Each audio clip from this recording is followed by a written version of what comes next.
kvaliteta treba da bude prva frula? U suštini, kad kupujete prvu frulu, bit ćete početnik, učit ćete, vežbat ćete sami. Tako da, moje mišljenje je da nije bitno koji je tonalitet frula, ali ljudi preporučuju da to bude frula D, pa eto, ako imate izbora, uzmite frulu D, nećete da pogrešite.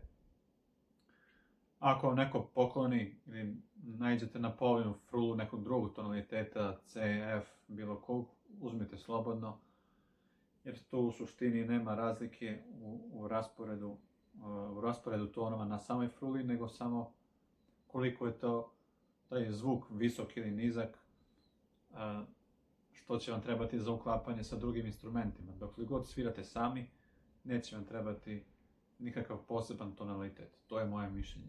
Od koje vrste drveta da uzmem frulu? Kažu da je najbolja vrsta drveta šljiva. Sad iskreno ne razumijem se. Ja sam ovu frulu kupio od šimšira. Šimšir je drvo koje raste sporo, tako da je stablo sabijano i čvrsto. Šimšir jeste dobra opcija. Kažu da je šljiva najbolja, tako da ako možete da birate šljivu i tu nema greške. Da li prva frula treba da bude dvodelna ili jednodelna? Ako kupujete prvu frulu i ako ste početnik, nikad niste svirali, moja preporuka je da uzmete jednodelnu frulu. To je ovako, znači iz jednog dela. Ovo je dvodelna frula. Ona može ovako da se otvara i da se izvlači. To bi trebalo da služi za štimovanje frule, to, eto, kažem opet, za one koji sviraju sa nekim u nekom orkestru ili vežbaju sa nekim, pa da se uštimaju baš tačno. Za početnike je ovako jednodelna frula sasvim dovoljna i obzirom da je jeftinija varijanta, lakše kupiti prvu frulu za početak ovako. Sasvim može lepo da se svira i na jednodelnoj fruli. Da li poručite frulu preko interneta ili uživo? Moja preporuka je da odete lično.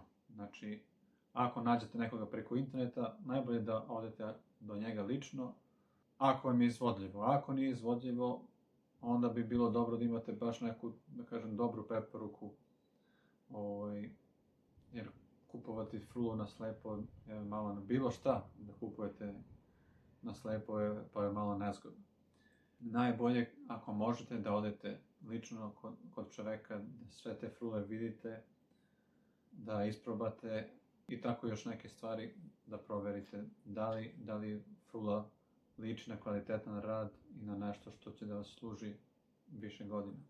Šta treba da gledam kada kupujem frulu uživo? Ja, kao amater, bih gledao da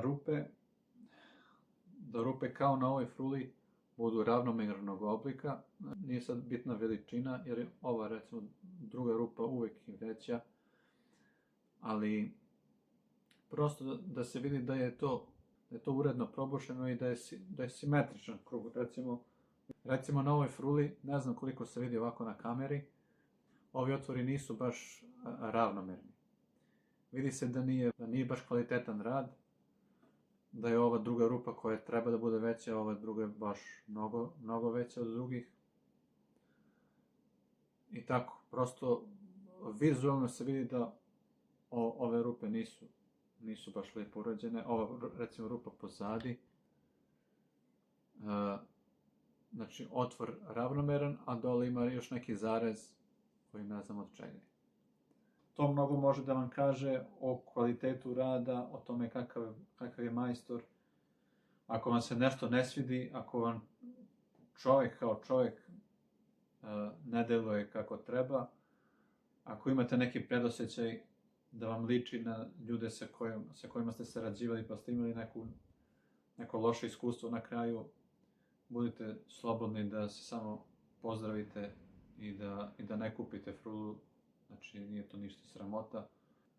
Razgledate, imate slobodu da izaberete. Ako vam se nešto ne svidi, kažete u redu, hvala vam.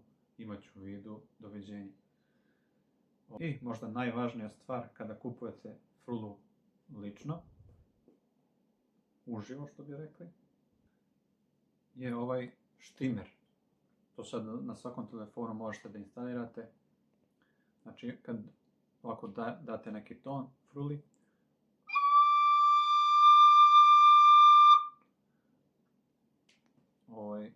znači svaki ton koji je u štimu treba da kazaljka bude ovdje na sredini zelenog. A kad je kazaljka van zelenog, to nije dobro. Evo ovako imam pomoćnika.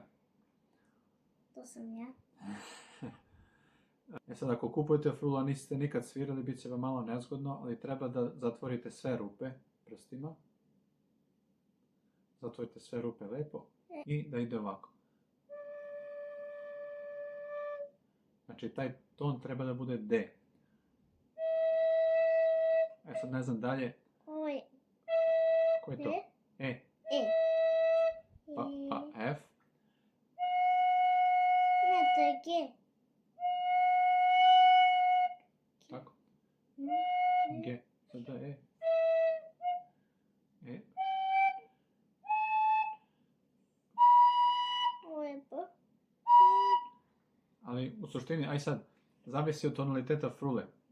Ova slova koja nose tonalitet će da budu različita, ali svaki ton mora da vam stoji u sredini zelenog ovog polja, da vam kazaljka stoji na sredini.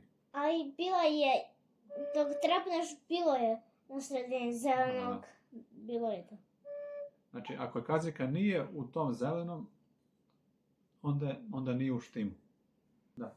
On se najviše koristi za štimovanje gitare, jer gitare u toku sviranja se raštimavaju, pa mora da se proverava stalno i da se doteruje štimung.